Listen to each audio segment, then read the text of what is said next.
In 2002, fans of the survival horror franchise were greeted to the release of a remake to the first game, simply called Resident Evil. The original Resident Evil was released in 1996 on the PlayStation 1 and was the first video game to use the term survival horror.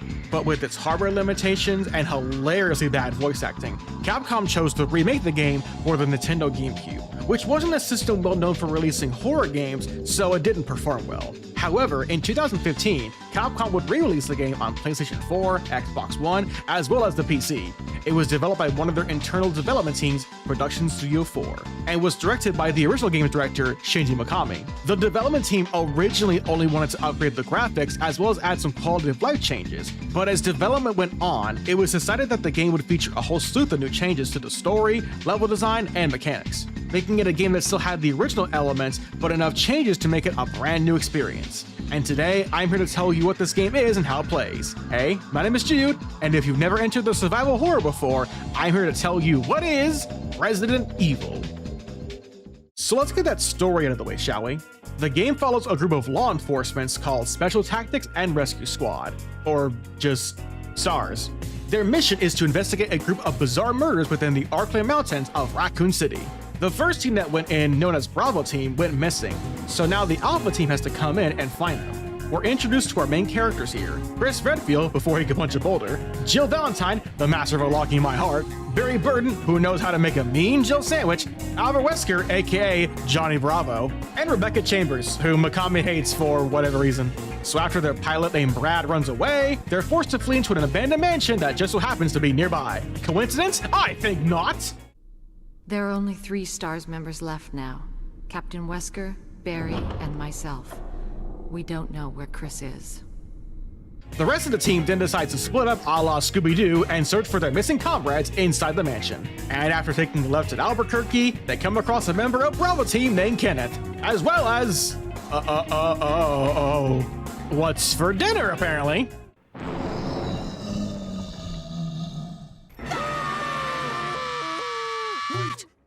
I have an idea. Really? What is it? Let's leave!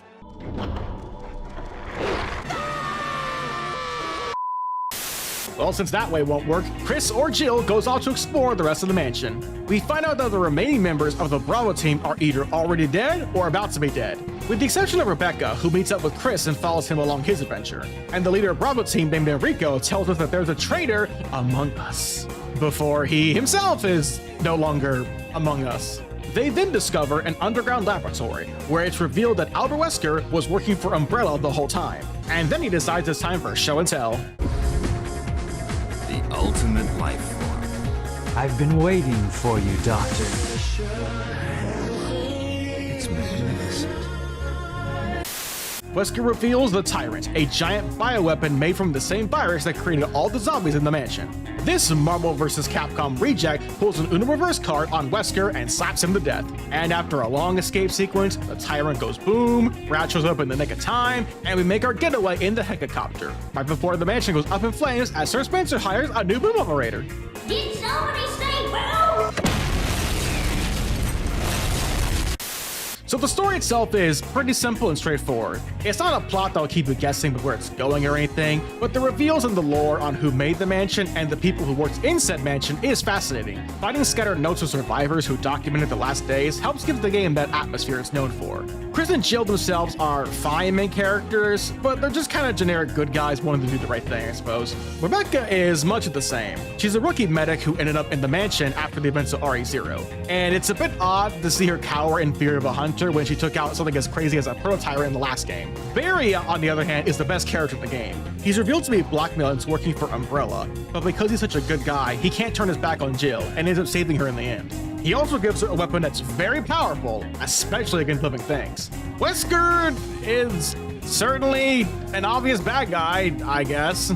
He's not as hammy or over the top as he was in other games. We're not really sure what this guy's after in this game, but we know it's definitely diabolical. And he's nowhere near as funny as he was in the original. Stop it! Don't open that door! I think I'm getting old.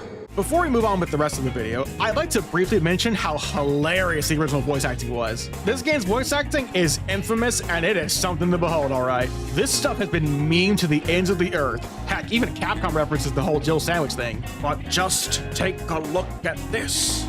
It's Chris, making one of the absolute worst puns Rebecca has ever heard in her life. Yeah, so much for him.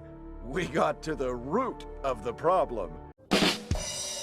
Christopher Redfield, I swear if you ever make a pun like that ever again, I will never treat your wounds again and I will shove these drugs so far up your ass! Resident Evil 1 Remake is a survival horror game that includes fixed camera angles. At the start of the game, you'll have the option to choose between two playable characters, Chris Redfield or Jill Valentine. Depending upon which of the two you pick, you'll be playing a scenario with different situations, but one that plays out most of the same.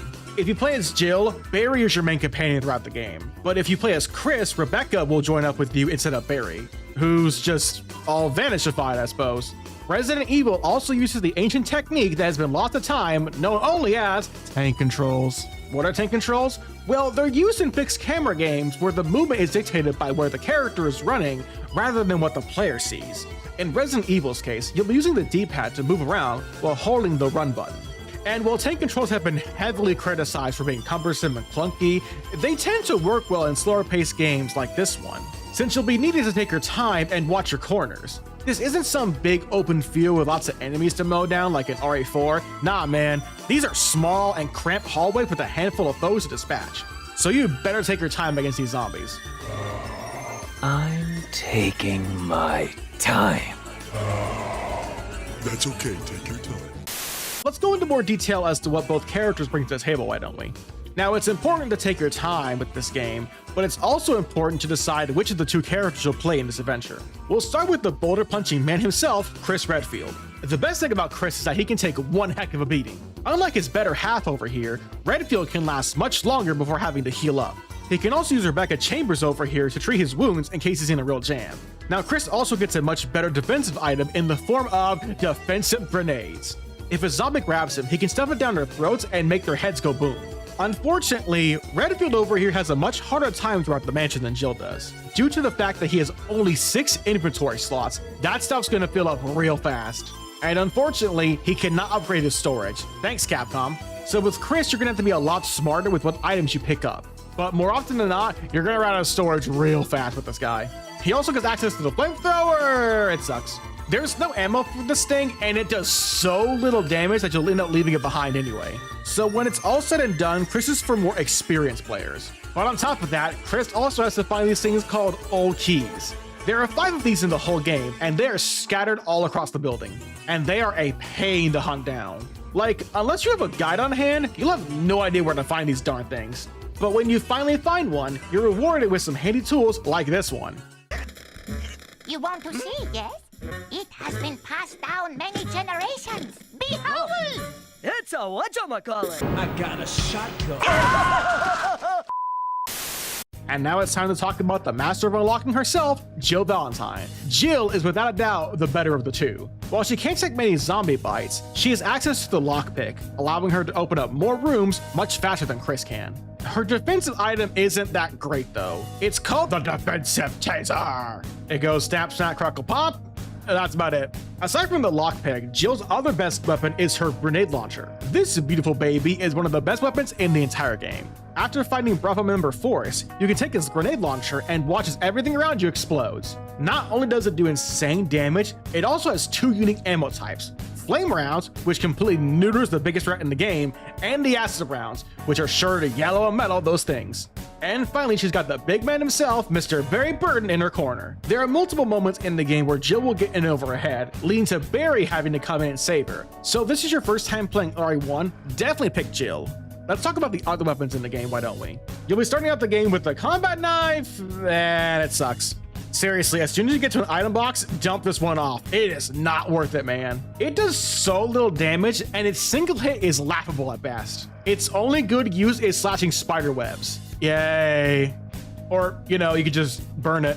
Your first proper weapon is the STARS handgun. It'll be carrying you throughout the early game, as it does decent damage to lesser foes and has a nice chance of landing a headshot on some zombies. Then we have the shotgun. A classic pump action that has a much better crit rate, but you'll find a much better one called the assault shotgun.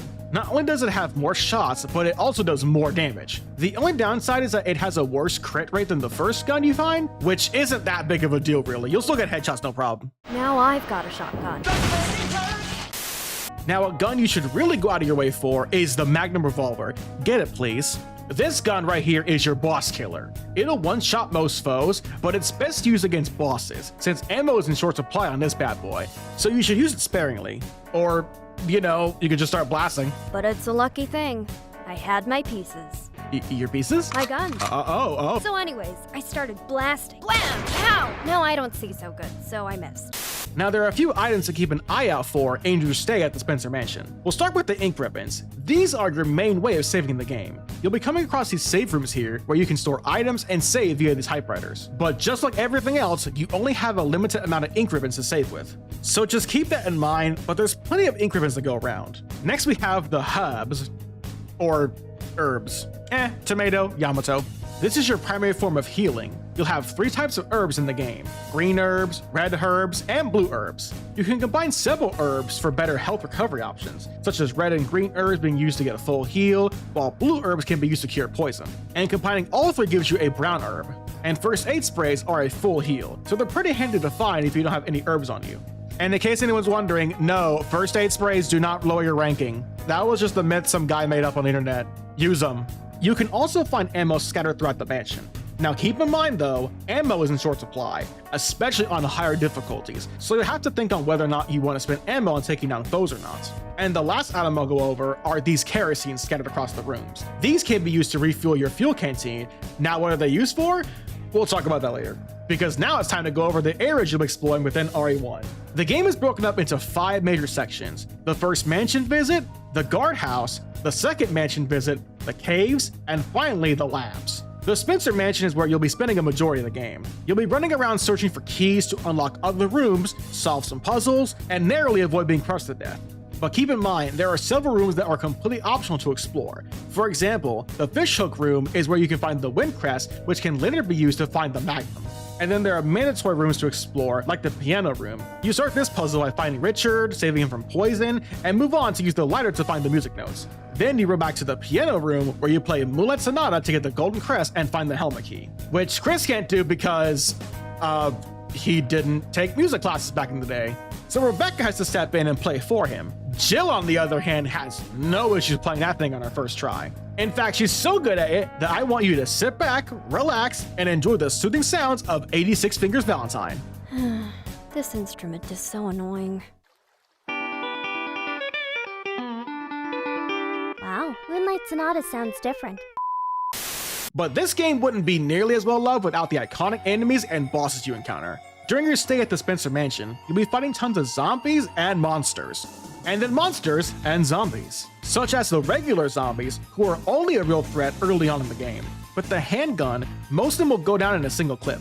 But if a zombie is close enough, they can break out of certain doors and into new rooms. So you may be thinking, well, okay, I'll just shoot the zombies and move on, right? No. Remember that whole kerosene thing? Yeah, about that. Right now, it's important that we discuss an emergency situation.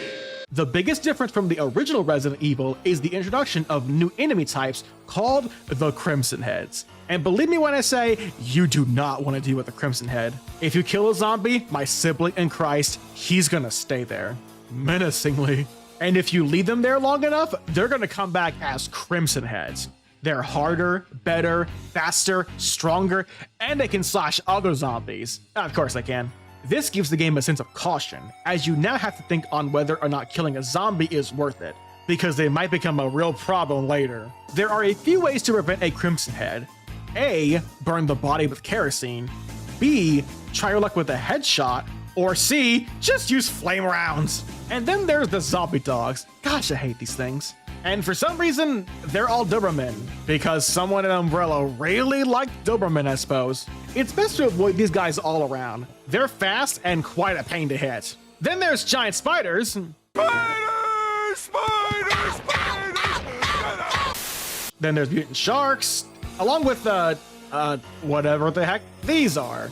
However, halfway through the game, they introduce the biggest threat of them all, the hunters. They have a lot of health, do insane damage, and if you're in yellow caution, they can one-shot you. Good lord. And with the fixed camera angle, it can be quite difficult to tell where they're lurking. So be sure to take your time and listen for any strange sounds. You never know what could be hiding around the corner.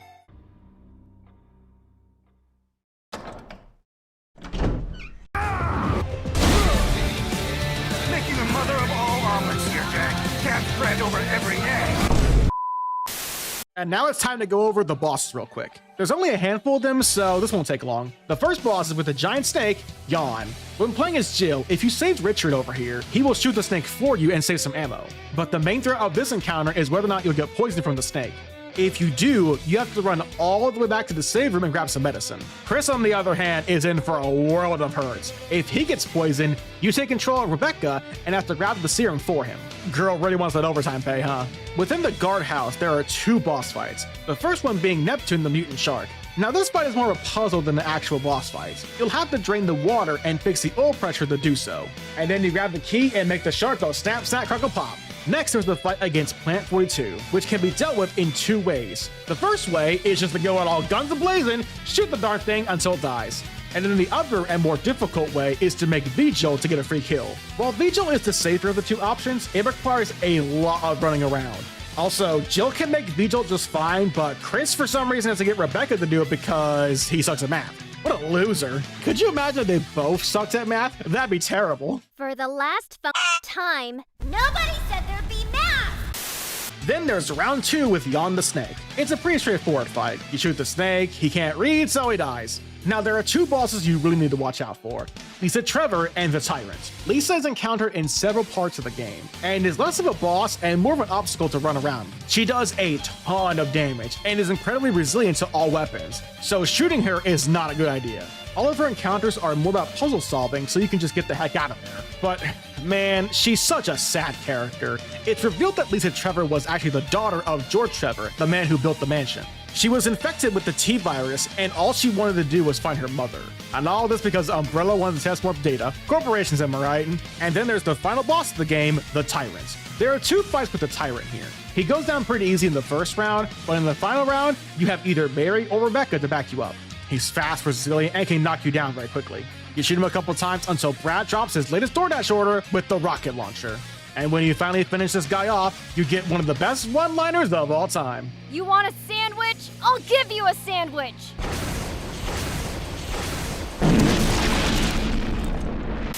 Okay, so let's go over some tips and fun facts about the game, shall we? Beating the game unlocks several rewards, such as the Closet Key, which allows you to change into costumes like the Sarah Connor costume from Terminator, Jill's RE3 outfit, Chris's Code Veronica outfit, and, whatever the heck this is. You can also choose between Chris and Jill's RE5 outfits in the remastered versions, and Rebecca's a cowgirl, for some reason. If you beat the game in under 5 hours, you'll unlock the infinite handgun and rocket launcher. You can run faster on stairs if you do what's called stair skating, which is super goofy looking. When this game was released on GameCube, another RE game came out the same year, which served as a prequel to how Rebecca ended up in the Spencer Mansion called Resident Evil 0. You should always examine items you find in the mansion. They can lead you to find a more important item, like how a brooch upon examination is revealed to be a key in disguise. When selecting your difficulty, there are 3 options available to you. Option 1 is normal, option 2 is easy, and option 3 is very easy. If you beat what's called invisible enemy mode, you can unlock a message from the game's director, Shinji Mikami.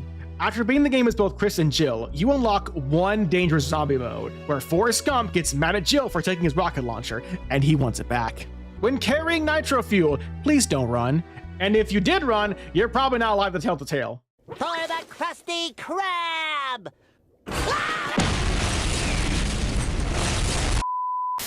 So hopefully this video has given you a good idea on what this game is and how it plays. If you wish to purchase this game nowadays, it's still available on modern consoles, and was later ported to Nintendo Switch as well. It's also backwards compatible on both PS5 and Series X. However, the best version is the PC port, which is the only version to run at 60 FPS as well as 120 FPS. Buy it, please. Resident Evil 1 Remake, while it bombed on the GameCube, made up for it with the re-release in 2015. Heck, this port did so well that Capcom themselves began reevaluating how they approach the series, which is what led to the release of Resident Evil 7. With its level design, characters, and great atmosphere, it's one of my favorite games of all time and my favorite Resident Evil. Special shout out to Isabel and Ponin for providing the voice of both Rebecca and Jill for this video. Subscribe to her channel for more voiceovers like this one. And as always, be sure to like, comment, and subscribe, and I hope you have a blessed day. Take care.